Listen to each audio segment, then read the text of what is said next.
The world of fandom never ceases to amaze me. It's a fucking shit show! What you think you see, what you think you hear, that's what it's about. Mood and atmosphere. No, it's fucking garbage. It's garbage. Mood and atmosphere. Now that I really like. That's what I'm looking for. That's what I want to see. Hey folks, how you doing?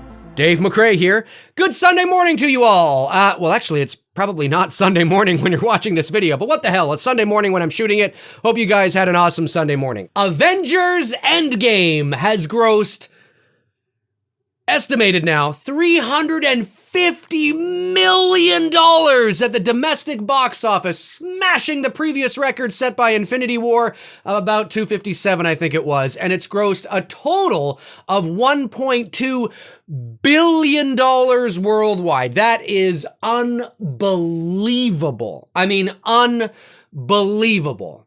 And I think it's fucking awesome. Oh, but wait. Wasn't the video that I uploaded yesterday all about me tearing Avengers down? Oh boy. This video is essentially a follow-up video, an addendum, I guess, if you will, to the video that I uploaded yesterday, talking about the box office and the mini rant that I went on about the box office. The reason for this video is really simple, okay? I am somebody who is genuinely interested, have become genuinely interested, I should say, in the world of fandom and pop culture from a sociological perspective. I've always been interested in sociology and how that and where that pertains to certain things in our lives. Like I would love to watch a documentary on the world of fandom and pop culture from a sociological and psychological perspective. I think that would be really interesting. Maybe there is one. Maybe there is one. I don't know. Comment below and let me know. Maybe there is one. I don't just mean a documentary on pop culture and fandom. I mean one as it relates to that perspective, right? Like why people do what they do, why they're into what they're into, you know, why they hear what they hear, why they cry over certain things. And of course we can but I mean like dig deep into the psychological and sociological, you know, perspectives of what that all means and why they're a part of certain groups and why they tend to gravitate towards certain properties over another. Like it's just fascinating to me. Really interesting. And because I have that fascination, I'm always really interested when I upload a video that is perceived to be controversial, I guess. Listen, if the video that I uploaded yesterday is as controversial as I get, I think I'm doing pretty good, especially because I'm quite opinionated. But that being said, I average probably about 200 or 300 comments a video, depending on what I'm talking about. I mean, some will get 80 or 100, but that's probably about the average. So I can't read every comment, nor do I even try. But yesterday was interesting because I was reading a few more than I normally do. And it was really cool, if I could say that. Like it doesn't bother me. It actually fascinates me. It's actually really intriguing. And I think I'm able to see it that way because I always have that objective view on things. I don't become so emotionally attached to the nitty gritty stuff. So I don't allow things, you know, things don't bother me as much as it might somebody else. So whenever I see somebody insult me or say you don't know what the fuck you're talking about or whatever it is, I actually find it interesting because I like to try my best to get inside their head and kind of think, well, what were they seeing? You know, like the crux of the video that I uploaded yesterday was essentially this. I was talking about the box office. It was a mini rant talking about how some movie pundits, when they like to compare different box office eras, don't factor in the different variables and details that contribute to each box office era's success. I think that made sense. Not everybody does that, but there's enough that do, or that don't do that, I should say, that it becomes a little frustrating. And since Avengers Endgame was tearing it up at the box office and box office was sort of a hot topic, you know, of the weekend, I thought, well, here's a perfect time to do that video, and I was using Avengers Endgame as the example, but it wasn't about Avengers Endgame at the end of the day. It could have been about any movie. And a lot of people saw that, even though I never said this in the video. this is how quite a few people saw me in that video. This is what they saw. It's fascinating. Fuck Avengers, stupid Avengers. Yeah, just because it makes a lot of money doesn't mean it's good. Doesn't mean it's good, you little fucking Marvel fans. Ooh, Marvel and the MCU. Ooh, fucking Avengers. Bullshit Avengers. Fucking Avengers. You would think I literally said that in the video by reading some of the comments. Because I think what happens is, this is so interesting. When you start to look at facts, numbers, variables, details that can be measured and quantified, right? It's the objective truth. It can start to deglamorize, demystify certain things. And when you're emotionally attached to something, it's like showing how the magic trick is done, right? And when you show how it's done, it's kind of like, don't show me that. Fuck, I don't want to know that. I just want to revel in the glamour and the glitz of the, wow, it made this much money. It's amazing. Isn't it great? Holy shit. I don't want to know how it's done or why or all the details. And, I just want to, I love the movie and it made this much and I'm so happy that it made that much. And I feel so good. It almost feels like they think you're taking something away from them.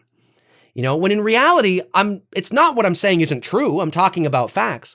But then you have certain people that will say, like there was a couple of people I think said, one of the variables I said that contributes to a movie's success is how many screens or theaters it plays in, right? And sometimes a theater will play that movie on 3 screens in one theater, right? Well, that definitely can contribute to the success because you can make more money that way. That's a fact. We don't argue that. And then I had some people saying, yeah, well, it's playing on 4,500 screens, Dave, because of the demand. Yes, I agree with you 100%. The irony of comments like that, folks, is that it actually helps to prove my point than prove some sort of point that they were trying to make. And what they were trying to do was essentially this. They saw my reason for talking about how many screens Avengers was playing on in comparison to how many screens something else was, playing on, as somehow me saying that how many screens a movie plays on is completely arbitrary, right? It's just somehow it's like pulling, shit out of a hat. It's like, okay, we'll put Avengers on 4,500. We'll put Star Wars on, 3,500. We'll put Planet of the Apes on, what the hell, 4,000. And it's like, that's not how it works, nor was that what I was saying. But it's almost as if they interpret it like that. So they felt that I was taking something away from them, like it wasn't special, right? It wasn't special what Avengers was doing because, any movie could do that on 4,500 screens. That's not true at all. So they decided to make their point by trying to lift Avengers back up and say, well, yeah, but the demand is there. Everybody loves it, Dave. Everybody loves it because the demand is there. Yes, of course. Of course, that is one of the reasons, if not the big reason why it played on 4,500 screens and multiple screens in one theater. Of course, but that still doesn't detract from the important detail that when you have a movie like that, the more screens it plays on, the more money it's going to make. If you put Avengers Endgame into 5,500, it's going to make more than $330 million at the box office. The more screens you put it on, the higher probability goes up that you'll make as much money as you possibly could, right? That fact is still true, right? And that actually helps to prove my point as to why we shouldn't compare what's going on now with all the other shit that happened in the past unless we dive deeper and start looking at the averages and variables and details in relation to their specific circumstances and situations. Then we can compare the relative nature of each. And that was the crux of my video. And maybe I should have just come out and said, I don't want Avengers to fail at the box office. Are you kidding me? Avengers succeeding at the box office is great for business. It's great for the genre. It's great for movies. It's great for fandom and pop culture. Do you know what I'm saying? Even if you're not a fan of the superhero genre, or, even if you're not a fan of those films, I hope that you would want them to succeed because it's great for movies. Listen, contrary to popular belief by fans, the MCU wants the DCEU to do well. The DCEU wants the MCU to continue to do well. I mean, maybe they don't want to overtake one another, but certainly they're pulling for each other, right? It's like in sports. You want your star players and athletes and teams to do well because it's great for what? What's the saying? It's great for the game. It's great for business, but it's great for the game, right? What's that other saying? Rising tide raises raises all ships or something like that. Of course I want it to do well. It has nothing to do with that. No, you don't, Dave. You're just tearing it down. You hate Avengers, Dave. No, I don't hate Avengers. I'm not like you. I'm not like you. I don't do that kind of thing, okay?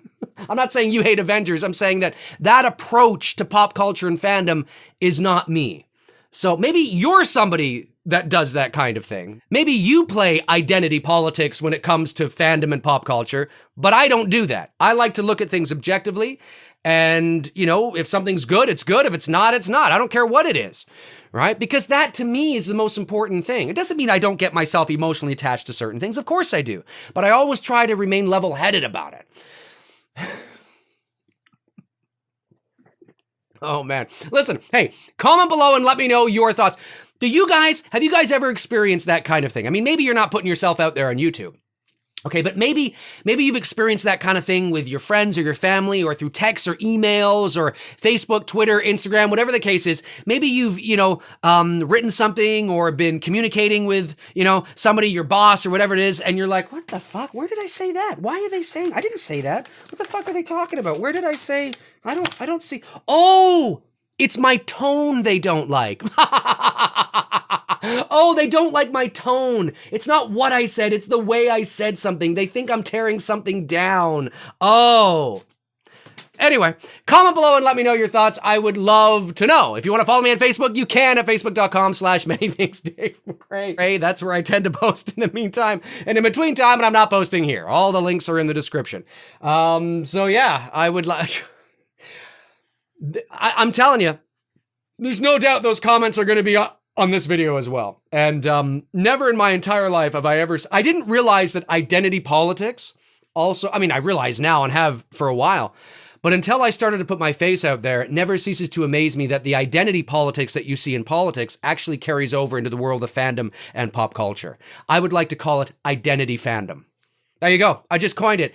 That is from me, ladies and gentlemen. At least I think it is. You heard it here first. Identity Fandom. We don't just have identity politics. We have Identity Fandom. Oh, God help us. Holy shit. All right. I'll talk to you guys soon. Cheers.